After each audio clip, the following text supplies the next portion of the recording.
यहाँ पे ज़बह खाना है।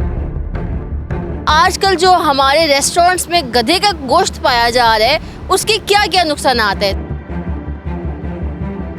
बैक्टीरियल इन्फेक्शंस हैं बेसिकली हमारी बॉडी के अंदर, वो ज़्यादा से ज़्यादा होने लग जाते हैं। चाइना की एग्जांपल लें, चाइना में बहुत सारी बीमारियां ऐसी हैं जो कि जैसे कोविड-19 भी चाइना में पहले स्टार्ट हुआ था, पाकिस्तान में अब वो आ गया।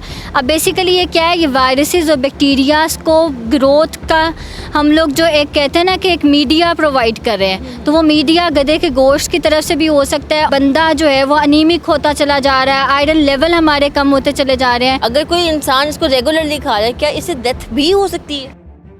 अस्सलाम वालेकुम जी, मुझे कहते हैं मोमिना अली और आप देख रहे हैं डेली सोशल पाकिस्तान। आज हमारे साथ मौजूद है क्लिनिकल डाइटिशियन डॉक्टर कायनात सरवर। ये आज हमें बताएंगी कि इनके पास किस तरह के केसेस आते हैं। क्या लोग ज़्यादा स्मार्ट होने के लिए आते हैं या ज़्यादा वेट गेन करने के लिए आते हैं, और आजकल जो हमारे रेस्टोरेंट्स में गधे का गोश्त पाया जा रहा है, उसके क्या क्या नुकसानात हैं। तो आइए चलते हैं डॉक्टर की जानिब। अस्सलाम वालेकुम। वालेकुम अस्सलाम, कैसी हैं आप? मैं ठीक हूँ अल्हम्दुलिल्लाह, आप बताएं आप कैसी हैं? मैं अल्हम्दुलिल्लाह ठीक। अच्छा, जो आपने मुझे अभी बात की है कि डंकी वाली, कि जो डंकी मीट जो गधे का गोश्त बेचा जा रहा है, सबसे पहले तो एक बात ये है कि हम लोग इस्लामी जमहूरिया पाकिस्तान को इस्लामी जमहूरिया पाकिस्तान इसलिए कहा जाता है क्योंकि इस्लामिक रेगुलेशंस के अकॉर्डिंग हम लोग यहाँ पर जी सके। और आपको पता है कि गधे का गोश्त जिसको इस्लाम में हराम करार दिया गया है, तो हम लोग उसको कैसे इस्लामी जमहूरिया पाकिस्तान में लेकर आ सकते हैं, क्योंकि हम लोग अभी क्या कर रहे हैं कि हलाल और हराम को एक कर रहे हैं। दूसरी बात कि क्या इसके कोई साइड इफ़ेक्ट्स हैं आपकी बॉडी के ऊपर। अब आप देखते हैं कि हर कोई बंदा जो है वो अनीमिक होता चला जा रहा है, आयरन लेवल हमारे कम होते चले जा रहे हैं। हमें नहीं पता कि किस तरह से हम लोगों ने, क्योंकि बहुत सारी बीमारियां ऐसी हैं जो कि अब जैसे कि कोरोना वायरस आपने देखा क्यों था, ये कि एक वायरस की वजह से था। इसीलिए जो ये अगर हम लोग इस तरह से हलाल और हराम को मिक्स करेंगे तो क्या होगा, इससे हमारे बॉडी के अंदर जो बैक्टीरियाज़ हैं वो बहुत ज़्यादा होना शुरू हो जाएंगे, जिसकी वजह से हमारा जो गट हेल्थ है वो भी किसी न किसी हद तक जो है वो डिस्कंटेमिनेट हो रहा होगा। अब इससे क्या होगा, क्योंकि हम लोग गला सरा गोश्त खा रहे हैं। गला सरा गोश्त क्या है? गधे का गोश्त है। बेसिकली उसके अंदर बैक्टीरियाज़ हैं वो ज़्यादा से ज़्यादा जन्म ले सकते हैं। अब जब बैक्टीरिया ज़्यादा उसके अंदर हो जाएंगे तो वो डायरेक्टली क्या करेगा, जब हमारी बॉडी के अंदर भी जा रहा है तो हमारे मैदे का जो pH लेवल है उसको भी डिस्टर्ब करेगा, जिसकी वजह से बैक्टीरियाज़ उसमें जन्म लेंगे और ज़्यादा बीमारी का ख़तरा रहेगा। आप खुद देखें, अगर डॉक्टर ये गोश्त अगर हम रेगुलरली इसका यूज़ करें, गधे का गोश्त, ये अब छापा तो अभी मारा ना पूरी अथॉरिटी ने, अगर कोई इंसान इसको रेगुलरली खा रहा है, क्या इससे डेथ भी हो सकती है? इससे जैसे मैंने अभी आपको बताया कि बहुत सारी बीमारियां ऐसी हैं जो कि हम लोग नित नई बीमारियां हम लोग देख रहे हैं। पहले हम लोग अगर चाइना की एग्जांपल लें, चाइना में बहुत सारी बीमारियां ऐसी हैं जो कि जैसे कोविड-19 भी चाइना में पहले स्टार्ट हुआ था, पाकिस्तान में अब वो आ गया। अब बेसिकली ये क्या है, ये वायरसेस और बैक्टीरियाज को ग्रोथ का हम लोग जो एक कहते हैं ना कि एक मीडिया प्रोवाइड कर रहे हैं, तो वो मीडिया गधे के गोश्त की तरफ से भी हो सकता है और भी बहुत सारी चीज़ें ऐसी। लेकिन गधे का गोश्त इसलिए मैं यहाँ पे हाईलाइट कर रही हूँ बिकॉज़ ये अभी जिस तरह से ये चलता भी आ रहा है, एक तो आप इस्लामी जमहूरिया पाकिस्तान के अंदर रहते हैं, हमें इसको नहीं करना चाहिए। दूसरा ये कि क्योंकि ये आपके गट हेल्थ को बहुत ज़्यादा डिस्टर्ब कर रहा है, जिसकी वजह से बहुत सारी बीमारियाँ ऐसी हैं जिसको आगे जन्म लेती हैं और ये बहुत सारी बीमारियों का बाइस बन सकता है।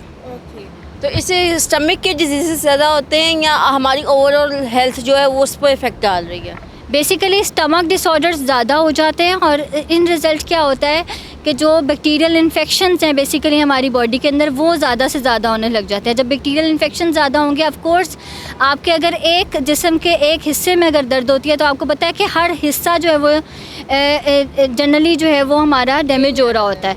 तो अब इस वजह से भी ये हो सकता है, क्योंकि अगर एक पार्ट, अगर स्टमक मेन जो आपका पार्ट है जिसके थ्रू आपकी डाइजेशन होनी है, फूड ने जिसके अंदर जाना है, अगर वो ही आपका कंटामिनेट हो रहा है तो क्या सारी बॉडी पे उसका इफ़ेक्ट नहीं होगा? उसका बॉडी पे इफ़ेक्ट होगा। इन रिटर्न वो आपको लेथार्जिक फ़ील करेंगे। अब आज की यूथ अगर आप देखें तो बहुत ज़्यादा लेथार्जिक फ़ील कर रही है। क्यों कर रही है? Just because of these things जो कि हमारी डाइट के अंदर इंकॉर्पोरेट होती जा रही हैं और हम लोग अनइंटेंशनली इन चीज़ों की तरफ जा रहे हैं, बिकॉज हमें ये तो अब पता चला है कि इस तरह से हो रहा है। अब आई डोंट नो कि कब से वो जो यूथ है हमारी वो इस चीज़ की तरफ आ रही है। और यूथ जो है वो बेसिकली सबसे ज़्यादा, मैं यूथ का जिक्र इसलिए कर रही हूँ बिकॉज ये ज़्यादा वल्नरेबल ग्रुप है जो कि इसकी तरफ जा रहा है। और वो फिर वही कि आजकल के बच्चे भी अगर आप देखें डिजीनेस का शिकार हो रहे होते हैं, उनको लेथार्जिक फील हो रहे होते हैं, हालांकि इतनी एज में नहीं होना चाहिए। उनका हर जो डिजीज़ हैं वो बहुत ज़्यादा प्रोन टूवर्ड्स, यानी कि उनकी इम्यूनिटी बहुत ज़्यादा लो हो रही होती है। तो बेसिकली डॉक्टर आप ये बताएं कि क्या आप इस चीज़ को प्रेफर करती हैं कि जो लोग डेली बेसिस पर रेस्टोरेंट्स पे जाकर खाना खा रहे होते हैं, बर्गर्स और ये फ्राइड आइटम्स खाना पसंद करते हैं, ये हमारी ओवरऑल हेल्थ को किस तरह जो है इफ़ेक्ट करता है? ये बेसिकली अगर आप डेली बेसिस पे कर रहे हैं, ये यहाँ पर फ्रिक्वेंसी की बात करेंगे कि कितनी दफ़ा आप जा रहे हैं। अगर ऑफ कोर्स ज़्यादा दफ़ा जा रहे हैं तो अब आई डोंट नो कि अब जिस भी रेस्टोरेंट में आप जा रहे हैं वहाँ के हाइजीनिक कंडीशंस किस तरह की हैं। वहाँ के हाइजीनिक कंडीशंस के अलावा ऑल्दो जो वहाँ पे जाके ऑफ कोर्स अगर आप पिज़्ज़ा ले रहे हैं या बर्गर ले रहे हैं या कोई भी फूड ले रहे हैं, of course they have their nutritional benefits, उनके अपने न्यूट्रिशनल बेनिफिट्स हैं। जैसे पिज़्ज़ा ले रहे हैं, चीज़ का अपना न्यूट्रिशन बेनिफिट्स है, लेकिन मैटर क्या करता है वो किस तरह से बनाया जा रहा है, वहाँ पे हाइजीनिक कंडीशंस फॉलो की जा रही हैं नहीं। अगर नहीं की जा रही तो ऑफ कोर्स वो आपको बहुत सारी डिजीज़ की तरफ लेके जा सकता है। तो ये कुछ लोग कीटो डाइट करते हैं कि सारा दिन कुछ नहीं खाया और at the end of the day आप बर्गर या पिज़्ज़ा या फ्राइज़ वगैरह खा रहे हो और आप कीटो डाइट फॉलो कर रहे हो। ये वेट करने में क्या ये इफ़ेक्टफुल है, और अगर है तो ये कितना लॉन्ग टर्म ये इफ़ेक्ट करता है? बेसिकली जो कीटो डाइट की आपने बात की, इसमें ऐसा नहीं है कि बर्गर पिज़्ज़ा खाया जाए। बेसिकली इसमें कार्बोहाइड्रेट्स की जो परसेंटेज है उसको रिस्ट्रिक्ट कर दिया जाता है, यानी कि ज़्यादातर आप डिपेंड कर रहे होते हैं बाकी फूड ग्रुप्स पे जिसमें प्रोटीन ज़्यादा है, फ़ैट ज़्यादा है, उसके ऊपर डिपेंड कर रहे होते हैं। जब आप अपनी बॉडी से कार्बोहाइड्रेट्स की अमाउंट कम कर देते हैं तब वो कहते हैं कि जी वेट लॉस की तरफ जा रहा है। लेकिन बेसिकली कीटो डाइट किसके लिए बनी थी? कीटो डाइट बनी थी एपिलेप्सी के पेशेंट्स के लिए, एपिलेप्टिक पेशेंट्स के लिए बेसिकली कीटो डाइट है। वो भी स्टेज 1 स्टेज 2 में नहीं, आगे जाके जब वो बहुत ज़्यादा एपिलेप्सी का उनको ट्रिगर डाउन करती है एपिलेप्सी, तब ये कीटो डाइट दी जाती है। अब जो वेट लॉस के लिए किया जा रहा है, ऑफ कोर्स उसके कुछ ना कुछ इफ़ेक्ट्स आ रहे हैं, लेकिन उससे क्या हो रहा है कि वो लॉन्ग टर्म इफ़ेक्ट्स नहीं आ रहे, सस्टेनेबल। बेसिकली इसका क्या होता है, सस्टेनेबल वेट लॉस नहीं हो रहा। मतलब थोड़ी देर के लिए आपका वेट लॉस हुआ, लेकिन उसके बाद क्या हो रहा है कि आप उसमें लेथार्जिक भी फील कर रहे हैं, आपके बाल भी गिरना शुरू हो गए हैं इस तरह की डाइट में। बेसिकली एक हेल्दी एक पैटर्न नहीं है डाइट का जिसको हम लोग फॉलो कर सकते हैं, और ये वेट लॉस के पेशेंट्स के लिए समहाउ कुछ दर्जे तक अच्छा है भी। यानी कि फॉर एग्ज़ाम्पल कि जैसे मेरे पास एक पेशेंट आता है और मुझे कहता है कि ऑर्थोपेडिक के डॉक्टर ने मुझे भेजा है कि वेट ज़्यादा है तो कम करें ताकि स्पाइन के ऊपर कम पड़े। अब उसके लिए थोड़े अरसे के लिए मैं उसको ये फ़ॉलो करवा सकती हूँ, लेकिन ज़्यादा देर के लिए नहीं करा सकती, क्योंकि आपके कार्बोहाइड्रेट जो है एक मेजर रोल प्ले करते हैं आपके एनर्जी प्रोविजन के लिए। और ये जो प्रोटीन शेक है जो कहते हैं कि इससे भी वेट लॉस होता है, क्या इससे वाकई वेट लॉस होता है? Basically protein shake is good. Basically protein की अमाउंट जब आप ज़्यादा करें, इसका मतलब क्या है कि आप वेट लॉस की तरफ इस तरह से आ रहे हैं कि वो आपका मसल मैस ज़्यादा कर रहा है और फैट को रूम कम दे रहा है आपकी बॉडी के अंदर। ऑफ कोर्स जब आपकी बॉडी के अंदर फ़ैट का रूम कम हो जाएगा और मसल ज़्यादा हो जाएगा तो इनडायरेक्टली आपका फ़ैट लॉस हो जाएगा। वेट लॉस नहीं होगा, उससे फ़ैट लॉस हो जाएगा, क्योंकि हम लोग बहुत ज़्यादा मिक्सअप कर देते हैं कि वेट लॉस क्या है, फ़ैट लॉस क्या है। बेसिकली ये दोनों चीज़ें डिफरेंट है।